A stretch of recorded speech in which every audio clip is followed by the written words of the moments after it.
సునీల్ కుమార్ రెడ్డి గారు నాకు ఒక రొమాంటిక్ క్రైమ్ కథ ద్వారా పరిచయం. ఎందుకంటే అంతకుముందు నాకు కథ తెలియదు. ఆ తర్వాత గంగపుత్రులు చూశాను నేను. ఆ సినిమా చూసి షాక్ అయ్యాను. ఎందుకంటే నాలాంటి నా బ్రెయిన్కి ఏంటంటే ఆ కథ మీకు అప్పుడు కూడా ఒకసారి మీకు ఇంటర్వ్యూలో చెప్పాను నేను ఆ విషయం గురించి.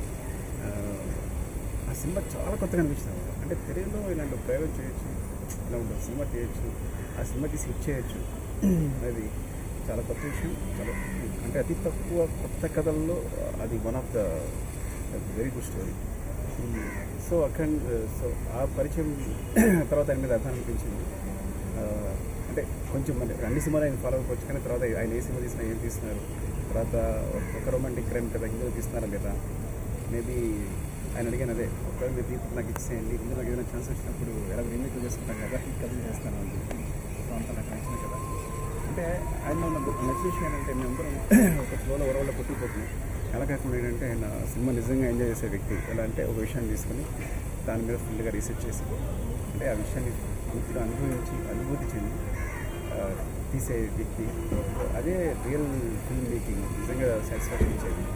సో ఆ విధంగా ఇప్పుడు ఆయన గల్ఫ్లో ఎవరైతే ఉన్నారో 25 లక్షల మంది కుటుంబంలో 25 lakhs అంటే గల్ఫ్ కంట్రీస్లో 25 లక్షల మంది తెలుగు వాళ్ళు పనిచేస్తున్నారు. అంటే వాళ్ళందరి గురించి అక్కడికి వెళ్ళి రీసెంట్ గల్ఫ్ కంట్రీస్కి వెళ్ళి వాళ్ళతో గడిపి రీసెర్చ్ చేసి మొత్తం ఇన్ఫర్మేషన్ సంపాదించి వాళ్ళు పడుతున్న బాధలు ఏంటి, వాళ్ళ మీద డిపెండెంట్ కుటుంబాలు ఏంటి, అంటే అక్కడి నుంచి వాళ్ళు మనీ పంపిస్తుంటే కష్టపడి ఇక్కడ ఫ్యామిలీస్ పోషించడం కానీ, సో టోటల్ ఈ విషయం మీద ఒక మంచి సినిమా తీశారు. సో ఈ సినిమా చాలా పెద్ద హిట్ కావాలని. ఎందుకంటే నాకు సరిగ్గా తెలిసి మా ఊళ్ళో 40% పీపుల్ మిగతా ఫ్యామిలీస్ వాళ్ళు ఎంత కష్టపడుతూ ఉంటారు. వాళ్ళు వచ్చినప్పుడు ఆ ఫుడ్స్ అవన్నీ పడి ఉంటాయి. ఆ రీయూనియన్ కానీ లేకపోతే వాళ్ళు ఏదైనా అప్పుడు తెచ్చి అక్కడ మనీ పంపించి వాళ్ళు ఇక్కడ బతకడానికి కావాల్సిన ఇక్కడ వాళ్ళ ఫ్యామిలీస్కి వాళ్ళ కోసం కష్టపడే విధానం కానీ, సో అవన్నీ నేను దగ్గర నుంచి చూశాను అవన్నీ. సో ఈ కథ నాకు బాగా అంటే నా ఇంటి చుట్టుపక్కలే కనీసం నా ఇంటి చుట్టూ 5 ఫ్యామిలీస్ ఉన్నాయి. It's not exaggeration. నా చుట్టూ 5 ఫ్యామిలీస్ ఉన్నాయి అలాంటి గల్ఫ్ కంట్రీస్లో వర్క్ చేసేది.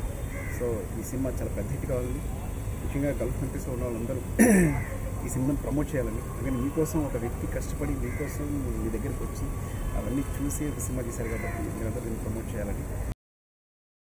చిన్నారాయణ గారు నా చిరకన మిత్రుడు. ఆయన జర్నలిస్ట్గా పనిచేస్తూ పుస్తకాలు రాస్తుంటారు సినిమా సంబంధించి.